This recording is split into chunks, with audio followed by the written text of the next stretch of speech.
Nëse ne do të jemi më të kujdesshëm, edhe këto raste, të cilat kaq ekstreme dhe që të janë trishtuese dhe që na bëjnë ne të ndihemi më të varfër. Çdo vetvrasje një fëmie duhet të jetë një alarm i madh, duhet na bëjë ne të ndihemi më të varfër shpirtërisht. Kudo që të jetë ai fëmijë. Nuk ka nevojë ta njohim. Kur jam marrë me rastin e parë, jam marrë edhe me rastin e dytë, me ka një tërësim shumë të madh, domethënë mënyra se si kanë shkuar drejt kësaj pike. Për shembull, në rastin e dytë ne kishim ai kishte paralajmëruar që nëse ndodh kjo unë do vras veten si protest. O kush u mor me këtë protest? Dëgjova dikën, domethënë që te shkolla afër rreth rrotull, ato miqtë e vet atje. Shok të shoqjet e veta. Ky është një moment për shembull që të hapet një debat shumë i madh. Duhet të isha hap debat në shkolla. Ministeri i Arsimit duhet të kishte hap debat në shkolla.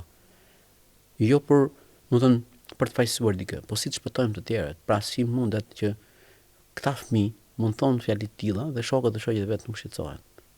Për çfarë vlen nëse qajnë në vetvrasje kur nuk janë shqetësuar, kur kanë parë që një shok apo një shoqe ka shfaqur të tilla gjëra. E marrin kështu si hobi. Nga se na vjen ky apatizmi? Jo vetëm te fëmijët, po edhe si shoqëri. Botën e mund vetëm dashuria. Gjithçka që ka mund ta mundi vetëm njerëzorja.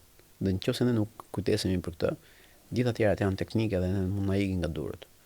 Nëse ne nuk shqetësohemi për njerëzorin, për atë që është shpirtëror, për mënyrën se si për ta parë tjetrin në sy. Shiko, për shembull, qenë se më përmendë letrat. Një nga titujt që mbaj mend, i thoya ti mbiri tjetri je ti. Nëse ti nuk e kuptuar me shokun e lagjes, me shokun e bankës, me kumshien, me kushërirën, ti nuk do kuptosh veten tënde. Në një lloj mënyre ne jemi tjetri. Dhe po marr shembull që ndoshta është shumë i kuptueshëm për të gjithë, domethënë me Robinson Crusoe që në momentin që pa domethënë ai gjunte peshk në atë ishull, po kur u trondit ai? Në momentin që pa i gjurmë, filloi pyetjet. Është burr, është gru, është i bardhë, është i zi, do mbrasi, do e vras, do më kuptoj, do dashurohem, do më dashuroj. Shi sa pyetje bëri një gjurmë. Pra, ne marrim kuptim me tjetrin.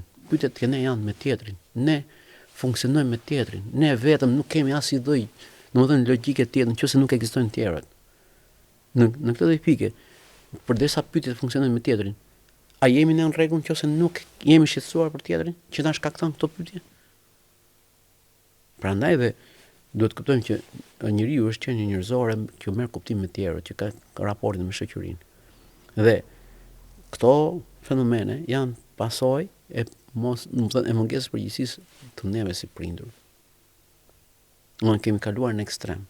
Na kanë marrë gjërat e ditës, na kanë marrë konsumerizmi dhe harrojmë që gjithçka mund të kesh, por nëse në fund fare nuk ke këto veti njerëzore që të bëjnë të shqetësohesh, të gëzohesh për dikë, mënyrën si mërzitesh për dikë, mënyrën si kontrollon zemrimin, domethënë, atëherë nëse s'ke këto s'do kuptosh dot as dashurinë. Dashuria nuk vjen vetëm tek pull, vjen me këto ndjesi.